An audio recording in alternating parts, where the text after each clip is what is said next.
Swayam Prabha. Digital India. Educated India.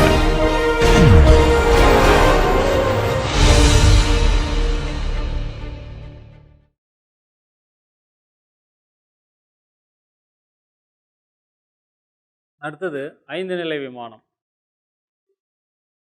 சகலாதிகாரம். சில்பரத்னம் D. குமாரர். இது எல்லாமே தஞ்சையில் சரஸ்வதி மகால் நூல் நிலையத்தில் கிடைக்குது. சார், சகல அதிகாரம், சகலாதிகாரம், அந்த லானா வந்து நெடிலாயிடும். சகலாதிகாரம். திருப்பநூல்னு பார்த்தா அப்புறம் என்ன இருக்கு? நான்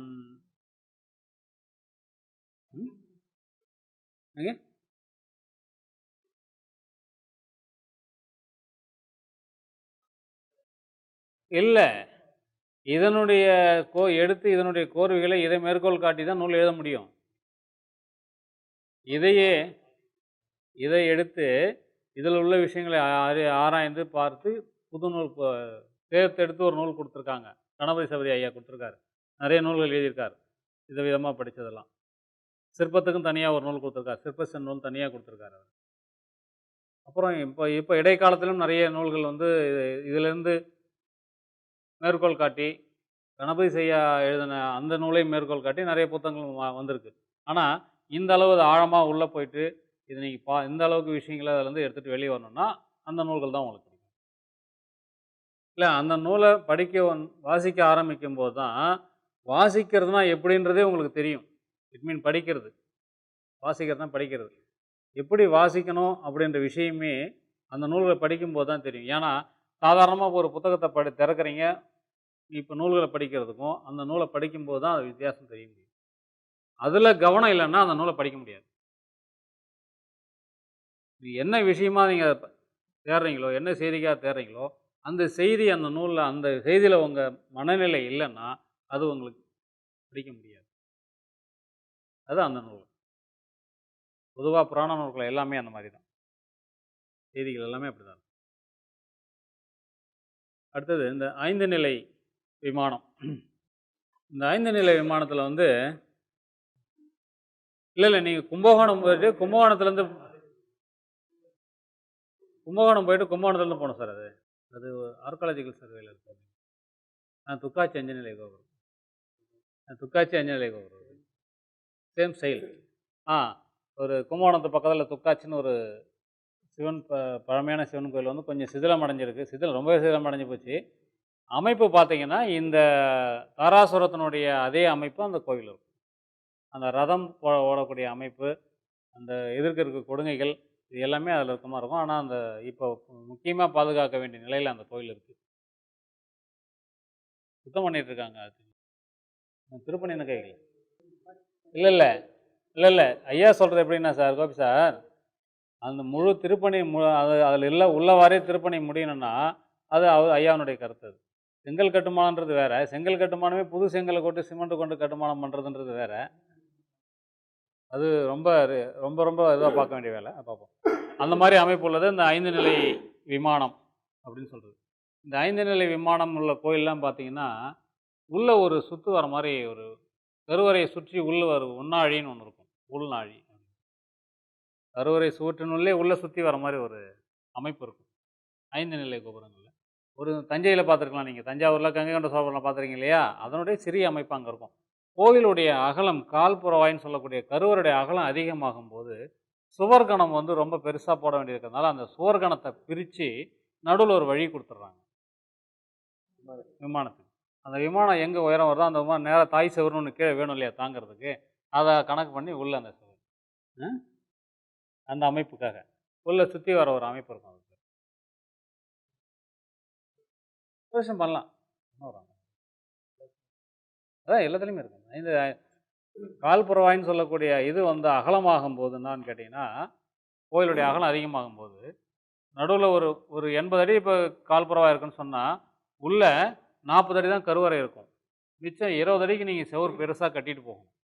அப்போ இந்த விமானம் மேலே அப்படி நேரும்போது இந்த மேலே இருக்கக்கூடிய கோபுரத்தோடைய விமானத்தோட பளு இங்கே அழுத்த ஆரம்பிக்கும். அந்த அழுத்துறது நேரம் என்ன பண்ணுவான்னா, இந்த 20 அடியை இடையில் ஒரு இடைவெளி விட்டு 2 சுவராக பிரிச்சுக்கிட்டாங்கன்னா பளு பிரிஞ்சிடும். வெளி சுவருக்கு தனியாக பிரிஞ்சிடும், உள் சுவருக்கு தனியாக பளு வந்துடும். கீழந்தே வரணும். கோபுரத்துக்கும் அப்படி தான். அழிந்திரன் உள்ள தனியாக ஒரு இடம் கொடுத்துருவாங்க, உள்ள படி வச்சு கட்டுறாங்க. ஆமாம், எல்லா டைலையும் வரும். அது எல்லா டைலையும் வரும். இப்போ இது நீங்கள் கவனத்தில் வச்சுக்கணும். அது கருவறை கட்டுமான அமைப்பு செய்யும்போது அதை உள்ள அந்த மாதிரி வழி விட்டு கட்டுவாங்க. ஆனால் பத்தி பிரிக்கிறது நம்ம வெளி அளவில் பிரிக்கிறோம், உயரமானத்துக்கு தான் நம்ம பார்க்குறோம். அதை நம்ம பார்ப்போம், கட்டுமானத்தில் அதை பார்க்கலாம் நம்ம. இப்போ 5 நிலை விமானம் அமைக்கிறன்னு சொன்னால் அதனுடைய கால்புறவாயை 11 கூறுகளாக பிரிக்க சொல்கிறாங்க. 9 அங்கங்களை 11 கூறாக பிரிக்க சொல்கிறாங்க. அப்போ பார்த்தீங்கன்னா இதுவரையும் பார்த்தா அதே தான். கர்ணக்கூடு, அகாரை, பஞ்சரம், அகாரை, முகசாலை, திரும்பி அகாரை, பஞ்சரம், அகாரை, கர்ணக்கூடு தான். 9 கூறுகள் ஆக்கிட்டு 9 அங்கங்கள், 11 கூறுகள். 2ஆம் நிலையில் போகும்போது இது கல்காரத்துக்கும் முதல் நிலைக்கும் இது 2ஆம் நிலைக்கு போகும்போது 9 ஆக்க சொல்கிறாங்க. 3ஆம் நிலையில் 8 ஆக்க சொல்கிறாங்க. 4ஆம் நிலையில் 6 ஆக்க சொல்கிறாங்க. இதே அங்கங்கள் அளவுகள் சிறிதாக மாறுது. அதே கர்ணகுடம், அதே அகாரை, பஞ்சரம், அகாரை, முகசாலை எல்லாம் அதே வருது. ஆனால் கல்காரத்திலும் முதல் நிலையிலும் 11 பங்குகளாக்கிக்கிட்டு 2ஆம் நிலையில் 9 கூறுகளாகவும், 3ஆம் நிலையில் 8 கூறு, 4ஆம் நிலையில் 6 கூறாக மாற்றிட்டு மேலே 5ஆம் நிலை போகும்போது விமானத்தை 3 ஆக்கி 1 பங்கு கோஷம் வச்சு பண்ண சொன்னாங்க. அது அந்த விமானத்தை நீங்கள் நம்ம விமான லட்சணத்தில் பார்த்த மாதிரி எந்த விதமான விமானம் நீங்கள் அமைச்சிக்கலாம். எட்டுப்பட்டையாவோ, சதுரமாகவோ, விருத்தமாகவோ, அதுக்கு நிறைய விமான லட்சணம் பார்த்தோம் இல்லைங்களா? அதில் விமானத்தில் எது உங்களுக்கு செய்யணும்னு நினைக்கிறீங்களோ அந்த விமான லட்சணத்தை கொண்டாந்து அந்த இடத்துல வச்சுக்கலாம். இந்த 4 நிலைகள், 3 நிலைகள், 4 நிலை 2 நிலை, அதாவது கிரீவம் போக கீழே இருக்கக்கூடிய நிலைகளில் பாதம், கர்ணக்கூடு, பிரஸ்தரம் வர்றதுல மட்டும்தான் சில அங்கங்களை மாற்றம் செஞ்சு செய்யலான்னு விமான லட்சணம் சொல்லியிருக்கேன். கர்ணக்கூடல் 8 பட்டையாக வரலான்னு சொல்லியிருக்கிறேன், சதுரமாக வரலான்னு சொல்லியிருக்கிறேன். அதெல்லாம் படித்து ஞாபகம் இருக்கும்னு நினைக்கிறேன். அந்த மாதிரி அமைக்கிறது நீங்கள் அதெல்லாம் அமைக்கலாம். இந்த 4 நிலைகளும் போய்ட்டு மேலே 5ஆவதாக வரக்கூடிய கிரீவம் சொல்லக்கூடியது, கிரீவம் இந்த சிகரம், அதை நீங்கள் 8 பட்டையாகவோ, விருத்தமாகவோ, விருத்தம்னா வட்டம், சதுரமாகவோ, அருங்கோணமாகவோ எப்படி வேணாலும் நீங்கள் மேலே போய்ட்டு அதை அமைக்கலாம். அதை அஷ்டாங்க விமானம்னா எண் கோணமாக வர்றது, எண் கோணமாக வர்றது. அது ஒன்றே ஒன்று திருக்கோஷ்டி சுவாமிநாராயண பெருமாள் கோவில் தான். அந்த மாதிரி உத்தரமேரு இருக்கா? உத்தரமேரு இருக்கா? சுந்தரராஜ பெருமாள் தானே அது? உத்தரம். இப்போ அகலத்தை 11லேருந்து 6ஆக மாற்றிக்கொள்கிறோம். முதல் கல்காரமும் முதல் நிலையம் 11, 2ஆம் நிலை 9, அதுக்கு அடுத்த நிலை 8, அதுக்கு அடுத்த நிலை 6ஆக மாற்றிக்கிறோம். ஆனால் அங்கங்கள் அதே தான், அங்கங்கள் பார்ட்ஸ் அதே தான், அதனுடைய மெஷர்மெண்ட்ஸு குறையுது, அளவுகள் குறையுது. இப்போ உயரத்தை எடுத்துக்கிறோம். கண்டிப்பாக 5 நிலை என்னும்போது இது எந்த அளவு உங்களுக்கு சிறந்ததாக இருக்கும்னு நினைக்கிறீங்க? அற்புதமும் சார்வகாமிகம் தான் ரொம்ப உயரமாக வரும்னு நினைக்கிறோம். ஆனால் கோயிலுடைய கால்புறாவை பெருசாக இருந்தாக்கா நீங்கள் சாந்திகம் கூட எடுக்கலாம் இல்லையா? அப்போது கால்புறாவினுடைய அகலமானது, கோயிலுடைய அகலமாக இருந்தால் ஒரு 1.25 பங்கு எடுத்தாலே 5 நிலை கோபுரம். இது எடுத்துக்காட்டு பார்க்க போனால் தாராசுரம். ஏன்னா அகலம் சரியாக நிறைய இருக்கும், அவருடைய உயரம் அதுக்கான விகிதாச்சாரத்தில் தான் இருக்கும், 1.25 பங்கு தான் இருக்கும். அப்போ கால்புறாவினுடைய அகலம், கோயிலுடைய அகலமானது, கால்புறா என்று சொல்லக்கூடிய கோயில்களுடைய அகலமானது கொண்டு தான் நீங்கள் சாந்திகமாக, பௌஸ்திகமாக, அற்புதமானதை நீங்கள் முடிவு செய்யணும். புரியுதா? அப்போ சாந்திகம் எடுத்தால் 48 கூறாக்க சொல்கிறாங்க. 4 பாதம் பிரஸ்தரம், பாதம் பிரஸ்தரம், பாதம் பிரஸ்தரம் 4 வந்துடும். 5ஆவது என்னது? சிகரம், வேதிகை, கணத்தின் சிகரம். இது 15 அங்கங்கள் இருக்குது. 4 அங்கங்களுக்கும் 4, 2, 8. கீழே அதிஷ்டானம், பாதம், பிரஸ்தரம் 3, 11, மேலே வேதிகை 1, 14, கண்டம் 1, 13, சிகரம் 14, சூப்பி 15. அப்போ இது 15 பார்ட், இது அங்கங்கள் 15. அப்போ இவங்க கொடுக்குற அந்த ஃபார்முலாவில் எதை கூட்டுறது எதை குறைக்கிறது இது மட்டும்தான் நீங்கள் பார்க்கணும். சாந்திகத்துக்கும் பௌஸ்திகத்துக்கும் எப்போதுமே என்ன அதிகபட்சமான வித்தியாசங்கள் எப்போதுமே இருக்காது. இதில் என்ன பண்ணுறாங்கன்னா பௌஸ்திகம் கம்மியாகிட்டு சாந்திகம் அதிகமாக இருக்குது. பார்த்தீங்களா? சாந்திகம் வந்து 48, பௌஸ்திகம் 44.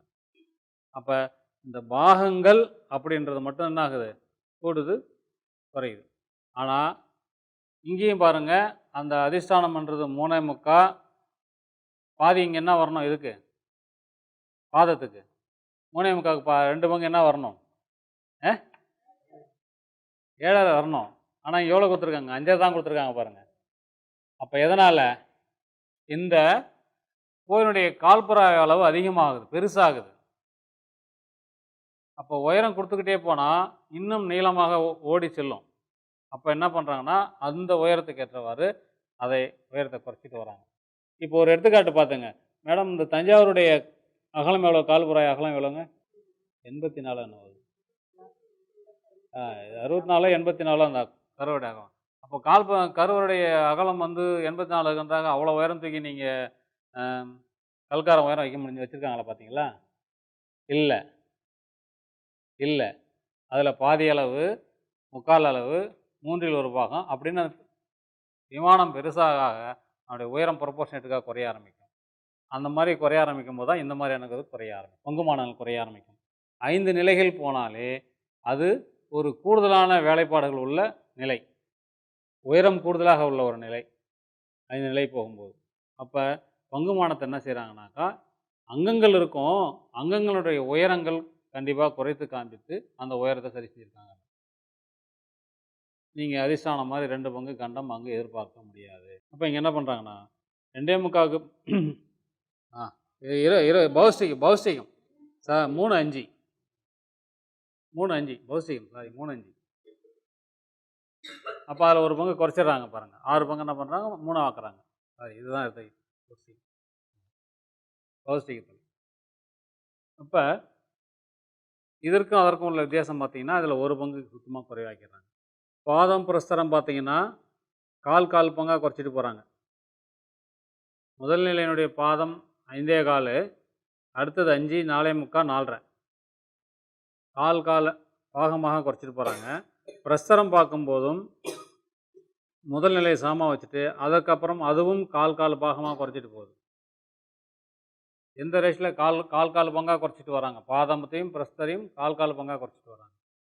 அப்புறம் வேதிகையும் கண்டமும் சிகரம் இதில் வந்து மாற்றங்கள் பார்த்தீங்கன்னாக்கா அரை பங்கு மாற்றம் இருக்குது சூபியில், பௌஷ்டிகத்துக்கும் சாந்திகத்துக்கும் சூபியில் வந்து. ஆனால் சிகரம் அதே 4 தான் வச்சுருக்காங்க. ஆனால் இது 44க்கு 4, இது 48க்கு 4. இப்போ எது பெருசாக தெரியும்? 44க்கு 4 வர தான் பெருசாக தெரியும். அதனால தான் என்ன பண்ணுறாங்க, சூபியை 1.5 பாகமாக்குறாரு. இவங்க சூபியை 2 பாகமாக வச்சுருக்காங்க. அப்போ அந்த 4 பங்கு அதில் கூடுதலாக ஆகிறதுனால சூபி கிட்டத்தட்ட ஒரே உயரம் வரும். சிகரத்தினுடைய அளவு மாற்றம் வரும்.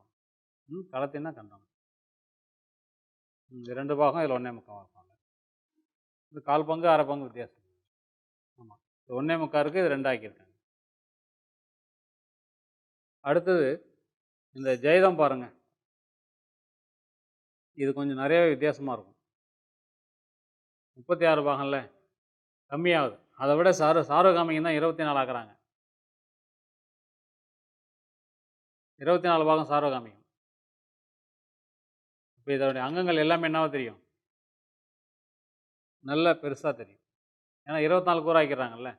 அங்கங்கள் 15 அங்கம் 24 மாற்றும்போது அவனுடைய அங்கங்கள் மிக எடுப்பாக பெருசாக தெரியும். இந்த அளவு எடுப்பாக தெரிகிறது தாரசம். 5 நிலை என்பது 2.5 பங்கு கொண்டு கட்டப்படுவது 5 நிலை, அது சர்வகாமிகம். இப்போ பாகங்கள் குறைந்து அங்கங்கள் பெருசாக எடுப்பாக தெரியக்கூடிய விஷயம் சார்வகாமிகம். இப்போ இதுலேருந்து நீங்கள் இப்போ நம்ம பார்த்துட்டு வந்த விஷயத்தில் பாருங்கள், முதல் 3 நிலை கோபுரம் கட்டுற வரைக்கும் பாருங்கள், சாந்திகம் பௌஷ்டிகம் நல்லா வந்துக்கிட்டு சிறப்பான அமைப்பாக வந்து இது மேற்கொண்டு வரக்கூடிய ரெண்டுமே வந்து உயரங்கள் அதிகமான கூறுகளால் வகுக்க வேண்டியிருந்தது. இங்கே வந்து பாருங்கள், இதற்கு கூறுகள் குறைவாயிட்டு அதற்கு அதிகமாகுது பாருங்கள். அப்போ அங்கங்கள் எது பெருசாக தெரியும்? இது அங்கங்கள் பெருசாக தெரியும். ஏன்னா 24 தானே வகுக்கிறோம். அங்கெல்லாம் 50ஆல் வகுத்தோம், நான் அதிகமாகட்டும். இங்கே வந்து இதுக்கு டிரைவர் ரிவர்ஸில் வருது. அப்போ உயரம் அதிகமாகும் போது அங்கங்கள் பெருசாக வேணும். அப்போ இந்த ஃபார்முலா இதுக்கு நம்ம எடுக்கணும். இப்போ நான் எல்லாத்துக்கும் சொல்லியிருக்கலாம் சர்வகாமிகம்.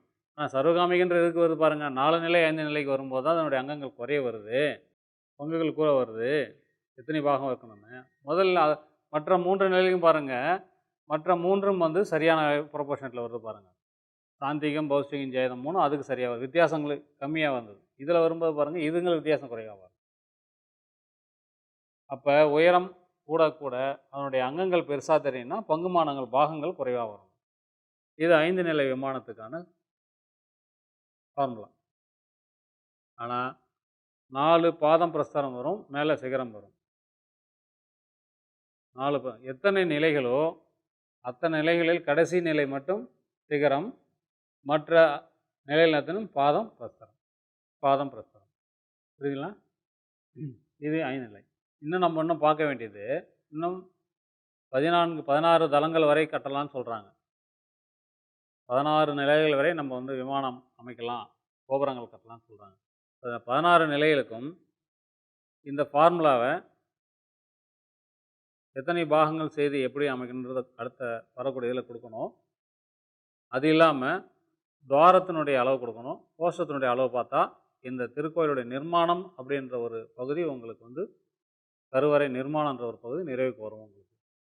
ஏன்னா இப்போ அடுத்து நீங்கள் என்னென்னா வாயில்படி அளவு எவ்வளோ வைக்கணும்னு பார்க்கணும், இந்த தேவகோஷ்டங்கள் எவ்வளோ வரணுன்றதை பார்க்கணும். இது மட்டும் உங்களுக்கு சொன்னால் இந்த நிலைகள் உங்களுக்கு ஒரு முடிவுக்கு இது ஃபார்முலாவில். அதுக்கப்புறம் ப்ராக்டிக்கலாக எப்படி கட்டுமானம் அதனுடைய இதெல்லாம் எப்படி கொண்டு போகணுன்றது அப்பாற்பட்ட விஷயம், அது அடுத்தடுத்து போகணும்.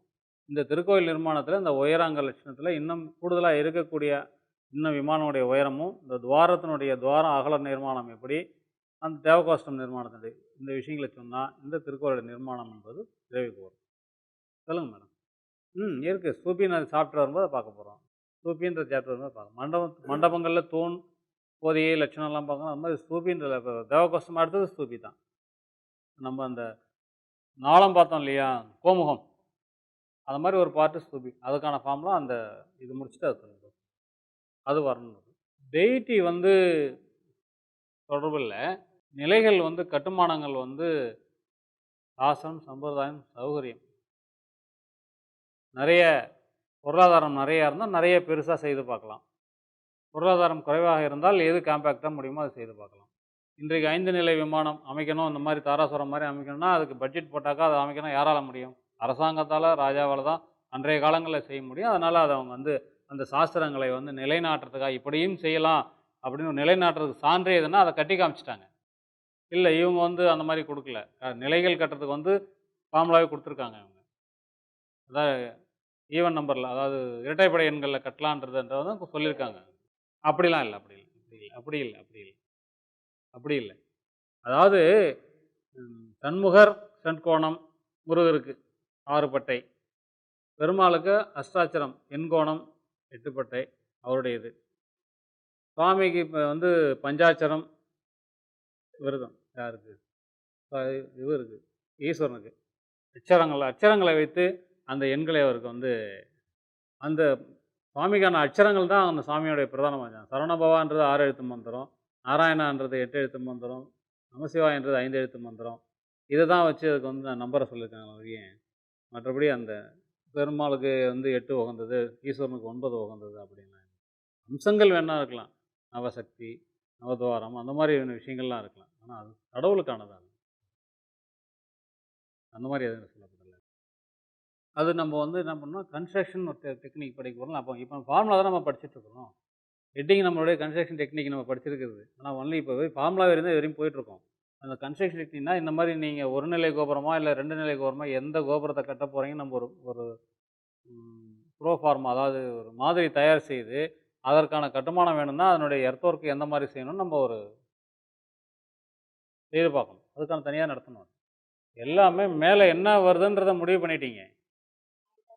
இப்போ இதில் இந்த இந்த இந்த சூத்திரங்களை வச்சு ஃபார்முலா வச்சு நீங்கள் ஏதோ ஒரு கோயில் நிர்மாணம் பண்ணணும்னு முடிவு செஞ்சுருக்கீங்க. ஆயாதி முடிவு பண்ணி, பூமி சுத்தம் பண்ணி, பூமி பரிசை பண்ணி, திசை அறிஞ்சு, என்ன செக்ஸஸ் செய்யணுமோ எல்லாம் செய்து வச்சுருக்கீங்க. இப்போ 5 நிலை கோபுரம் கட்டணும்னு முடிவு பண்ணிட்டீங்க அப்படின்னு சொன்னால், இதுக்கப்புறமா நம்ம பூமியில் என்ன பண்ணணும்னு பார்ப்போம். அதற்கு எப்படி எங்கேருந்து கால் பிரித்து எப்படி சுவர் போட்டுக்கிட்டு வரணும், எவ்வளவு எர்த் ஒர்க்கு செய்யணும், அதில் அடியிலேருந்து என்ன செஞ்சுட்டு வரணுன்றதெல்லாம் அதுக்கப்புறம் தான் பார்ப்போம். ஃபவுண்டேஷன் உண்டு. அது மேக்ஸிமம் மணலில் தான் இருக்கும். மணல் நகராது. அதனால் மணல் தான் இருக்கும். எவ்வளோ பெரிய கோயில்கள் பிரித்து வேலை செஞ்சுருக்கோம், கீழே மணல் தான் இருக்கும். எடுத்திருப்பாங்க. அந்த சாயிலை எடுத்துகிட்டு, இயற்கையாக இருக்கிற சாயிலை எடுத்துகிட்டு மணலை முழுசுமாக நிரப்பி நிறைய தண்ணீர் விட்டு செட்டான பிறகு மேலே எடுத்து அதை களைச்சிட்டா புதுசாக தான் கட்டி ஆகும். இது ஆர்ஆர் மேசன்ரி தான். அது அப்படியே இருந்ததுன்னா ஒன்றும் பிரச்சனை இல்லை. அது மரம் முளைஞ்சி மரம்லாம் உள்ள வேர்லாம் உள்ளே போய்ட்டு எடுக்கும்போது என்னன்னா அது அந்த தன்மை போயிடுதில்ல. அது அப்போ தண்ணீர் வந்து மேலேயே இருந்திருக்கும். அதனால் மணல் 5 அடி ஆழம் 3 அடி ஆழம்லாம் எர்த் ஒர்க் எடுத்தாலே தண்ணி சுரக்கும் அன்றைய காலகட்டங்களில் அதெல்லாம். அப்போ அதை எடுக்க என்ன பண்ணாங்கன்னா, ஒரு பக்கம் மணல் கொட்டி அவங்க அதை என்ன சொல்லுவீங்க, சாலிட் டைட் பண்ணுறீங்க இல்லையா, அந்த மாதிரி முழுவதுமாக இறுக்கமாக ஆக்கிட்டே வந்துடுவாங்க. அவங்க மணலை கொட்டும்போது மணல் வந்து எல்லா கோணத்துலேயும் போய் உட்காந்துரும், செட்டாகி உட்காந்துரும். அதனால் அது நகராது. அது மேலே இது அமுக்கம் கல் தூக்கி வைக்கும்போது அந்த கல் அப்படியே நகராது. இதுதான் அதனுடைய. ஆனால் நம்ம அது பழைய சூத்திரத்தையும் பார்க்கணும், புதுசாக எப்படி செய்யணுன்றதையும் பார்க்கணும். இப்போ நம்ம ஒன்லி பிளானிங் செக்ஷனில் தான் சார் இருக்கணும். நம்ம இன்னும் பார்க்கணும். ஆனால் ஃபவுண்டேஷன் போகல, அப்புறம் தான் போகணும். ஏன்னா இது என்னென்னு முடிவு பண்ணால் தான் நீங்கள் ஃபவுண்டேஷன் எவ்வளோன்னு செய்ய முடியும். நீங்கள் என்ன செய்யணும்னு முடிவு பண்ணுறீங்களோ அதுக்கப்புறம் தான் நீங்கள் எர்த் ஒர்க்குக்கு என்ன செய்யணும்னு பார்க்கணும். இப்போ நான் கருவறை மட்டும் வச்சுட்டே பண்ணக்கூடாது. கருவறை சார்ந்த சுற்று சன்னதிகள் பிரகாரம் எல்லாத்தையும் முடிவு பண்ணி தான் இந்த எர்த் ஒர்க்குக்கு நம்ம போகணும். ஏன்னா பக்கத்தில் என்ன லோடு கொடுக்க போகிறோம், தண்ணி சுற்று சன்னதி எவ்வளோ வரப்போகுது, கோபுரம் வருதா, எல்லாத்தையும் பார்த்துக்கிட்டு தான் அப்புறம் நம்ம இதுக்கு எடுத்தோடனே இது நம்ம கொடுத்துருவோம்.